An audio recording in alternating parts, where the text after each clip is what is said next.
इस देश में एक नया कानून आ चुका है। इसी बार के संसद सत्र में पास होना था, लेकिन पास होने की बजाय उसे जेपीसी को भेज दिया गया, ज्वाइंट पार्लियामेंट्री कमेटी को। उसका नाम है हायर एजुकेशन कमीशन, यानी उच्च शिक्षा के लिए कमीशन बनाया जा रहा है। एक रेगुलेटरी अथॉरिटी बनाई जा रही है जिसके नीचे हायर एजुकेशन के विश्वविद्यालयों, डिग्री कॉलेजों और तमाम लोगों के लिए रेगुलेट करेगा वो। जिस देश में जब भारत गरीब था तो शिक्षा सस्ती थी, बना था संगठन यूजीसी, यूनिवर्सिटी ग्रांट कमीशन। सरकार ग्रांट देती थी कि सस्ती शिक्षा हो तो गरीबों के बच्चे भी पढ़ लिख करके आगे बढ़ जाएं। भारत अमीर हुआ, जब गरीब हुआ भारत तो सरकारी प्राइमरी स्कूलों में नाम मात्र का 4 आना 8 आना भी नहीं फीस हुआ करती रही होगी, और फ्री के स्कूलों से, सरकारी स्कूलों से पढ़ करके भारत आगे बढ़ा था। और तब भारत गरीब था जब भारत 5 ट्रिलियन इकोनॉमी बनने जा रहा है तो सरकारी शिक्षा को प्राइवेट हाथों में बेच रहा है। जिस प्रदेश में हम और आप खड़े हैं उस प्रदेश में 2019 से लेकर 2023 तक 26,000 प्राइमरी स्कूल बंद किए जा चुके हैं और 2025 में 27,800 स्कूलों के बंद किए जाने की सूची बनाई गई थी। हजारों बंद कर दिए गए, ये कह करके कि 50 से कम विद्यार्थी जिन स्कूलों में हैं उन स्कूलों को बंद किया जाएगा या दूसरे स्कूल में मर्ज किया जाएगा। 2020 में जब नई शिक्षा नीति आई थी तो उसी शिक्षा नीति ने यह तय कर दिया था कि पूरी शिक्षा को धीरे धीरे प्राइवेट हाथों में बेच देंगे।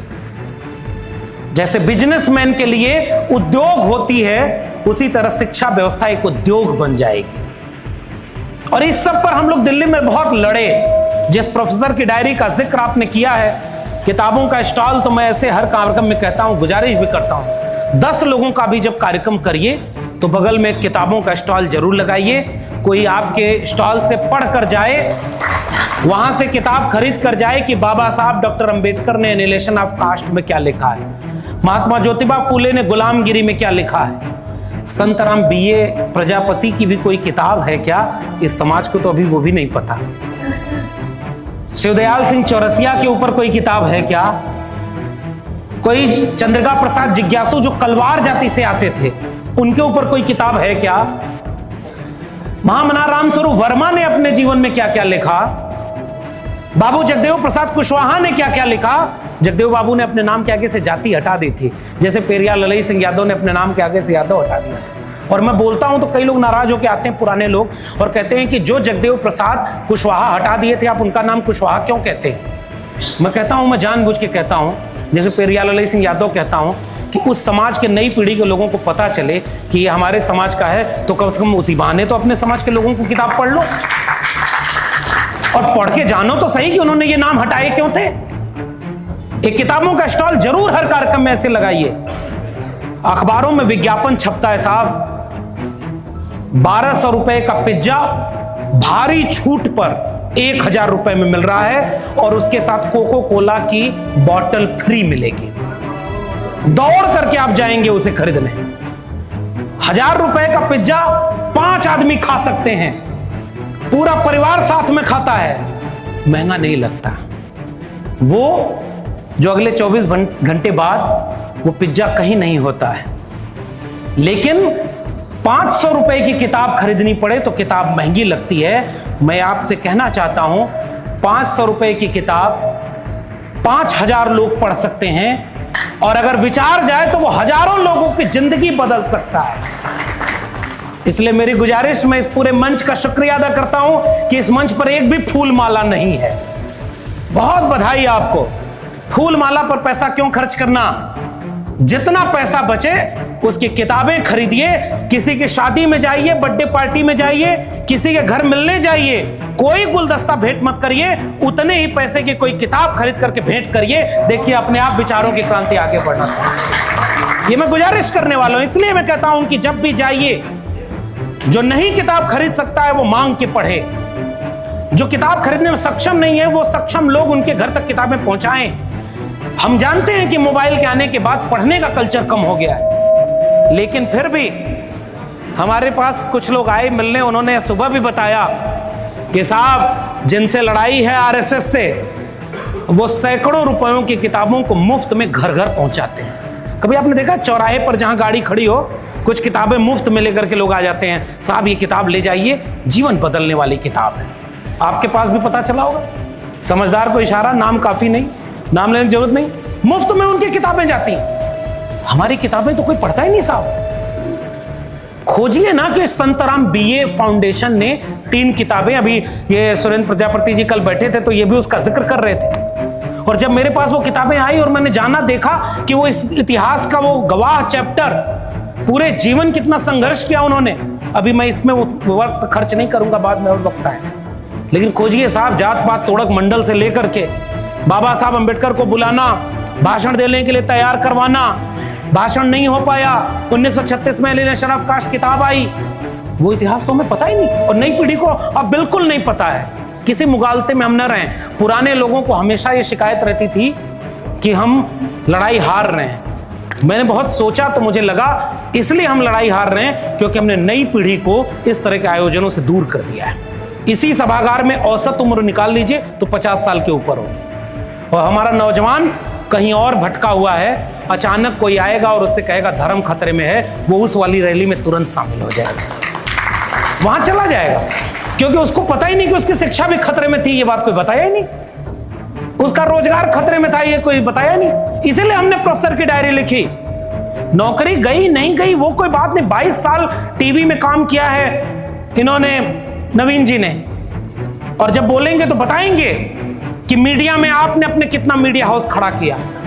आप नहीं खड़ा किए तो जो खड़ा हुआ है वो पहले कराची कब्जा करता है, फिर इस्लामाबाद कब्जा कर लेता है और माफी भी नहीं मांगता है। एक सिनेमा के हीरो बेचारे हॉस्पिटल गए और मीडिया वाले ने कह दिया कि मर गए, बहुत बड़े नेता थे, अभिनेता थे, चैनल पे पूरा शो चल दिया, माफी मांगी उस चैनल ने कि भाई वो जिंदा है, उनके बारे में कह दिया कि मर गए।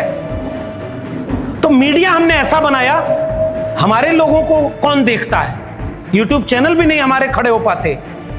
हमारे स्कूल विश्वविद्यालय कहां है? हमारे स्कूलों और विश्वविद्यालयों में जो स्थितियां हैं, इसी के लिए मैंने प्रोफेसर की डायरी लिखी थी। और मैं जानता था ये बात, जो काम जिस रास्ते हम चल रहे हैं उस रास्ते परमानेंट नौकरी नहीं होने वाली। हमें पता था नौकरी करने का मतलब है गुलामी करना। उस समय तक जब हुकूमत में नागपुर के आरएसएस को पता चल गया था, इसकी आवाज सही करो,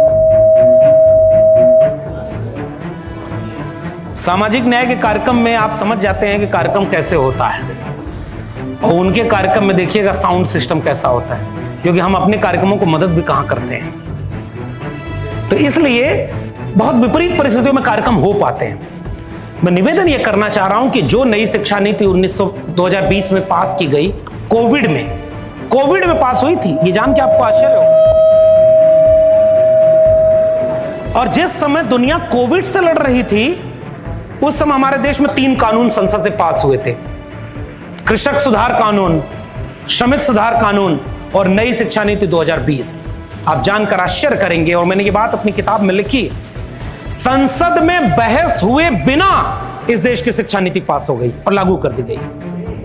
और उस शिक्षा नीति में साफ लिखा हुआ था कि देश में 45,000 सरकारी डिग्री कॉलेज हैं, और 2020 में यह नियम बना कि 2040 तक उन सरकारी डिग्री कॉलेजों को कम करके क्लोजर और मर्जर की पॉलिसी से 15,000 डिग्री कॉलेज पे ले आना है। ये कौन बताएगा आपको? हमें बताना था, क्योंकि हम विश्वविद्यालय में थे, हमारे सामने दिख रहा था कि ये विश्वविद्यालय बर्बाद हो रहे हैं। तो मैं नौकरी बचाता तो ये कहानी कोई बताने वाला नहीं होता। और जो आज भी प्रोफेसर हैं, अंदर हैं, वो भी अब उनकी बात सुनने के लिए कोई तैयार नहीं। इसीलिए मैंने ये किताब लिखी और जोखिम उठा के लिखी। नई शिक्षा नीति कहती है कि हायर एजुकेशन फाइनेंशियल एजेंसी बनाई गई है और यूजीसी को खत्म किया गया है, यानी अब सरकार ग्रांट नहीं देगी।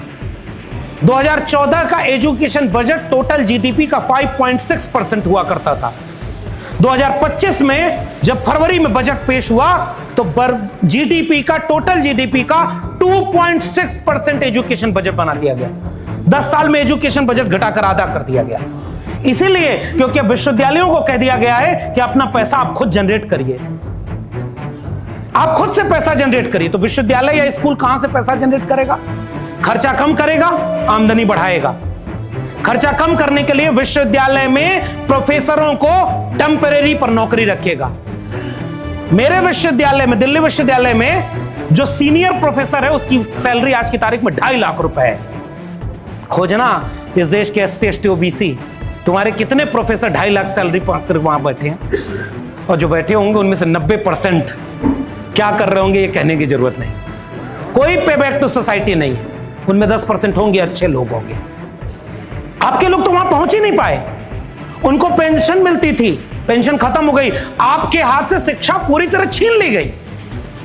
और एंट्री लेवल पर 1.25 लाख रुपए प्रोफेसर की सैलरी है, और गेस्ट पर उसी दिल्ली विश्वविद्यालय में 25,000 रुपए पर पढ़ा रहे हैं। तो एक प्रोफेसर जितने में रखा जाता उसमें 6 प्रोफेसर पढ़ा रहे हैं। तो बताओ सरकार ये काम करेगी कि नहीं करेगी? तो आपके बच्चे परमानेंट प्रोफेसर बनेंगे ही नहीं। ये सारे किस्से हमने उसमें लिखे, और जब ये पॉलिसी बन रही थी दिल्ली की सड़कों पर हम नारे लगा रहे थे कि इस देश को किसी और चीज के लिए मत उलझाओ।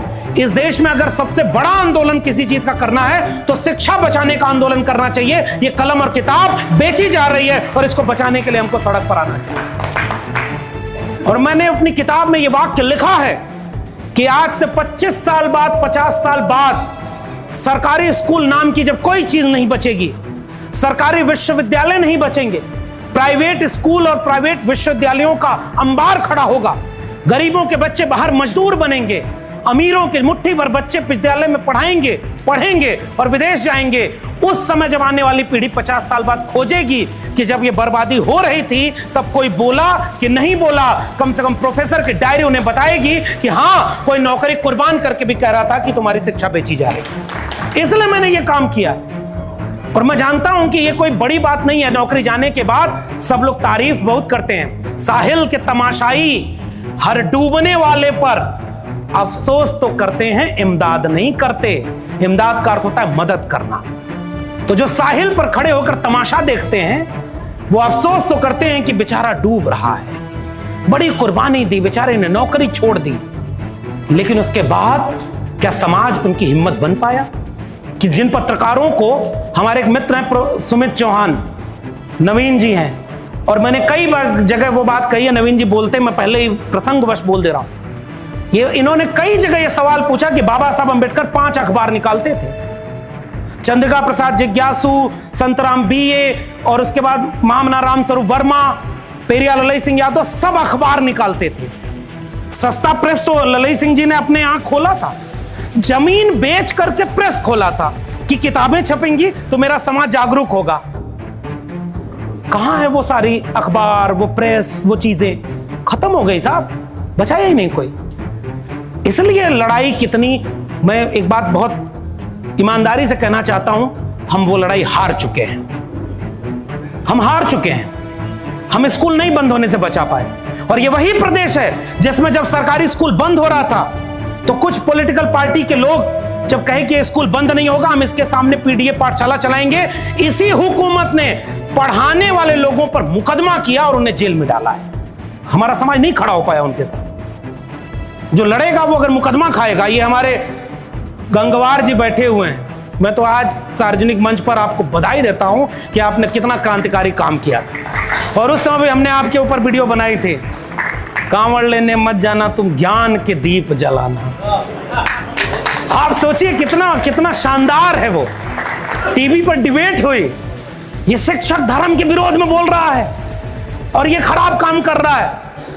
मैं सोच के हैरान था, और मैंने ये बात अपनी वीडियो में बताई जब इनके ऊपर हमने वीडियो बनाई थी। कभी आपने दुनिया में कोई ऐसा देश देखा है 2025 में जिसका एक शिक्षक कह रहा है कि ज्ञान के दीप जलाना, और इस बात को कहने के ऊपर उसके मुकदमा हो जाए?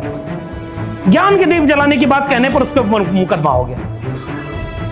आज इस देश के प्रोफेसर जेलों में हैं। उमर खालिद नाम का एक शोधार्थी 5 साल से जेल में है। हम नहीं बचा पाए, हमें पता ही नहीं। इसलिए शिक्षा की बात मैं हर मंच से करना चाहता हूं, क्योंकि शिक्षा के लिए महात्मा ज्योतिबा फूले ने लिखा कि गुलामों को गुलामी का एहसास करा दो, बेड़ियां वो अपने आप तोड़ लेगा।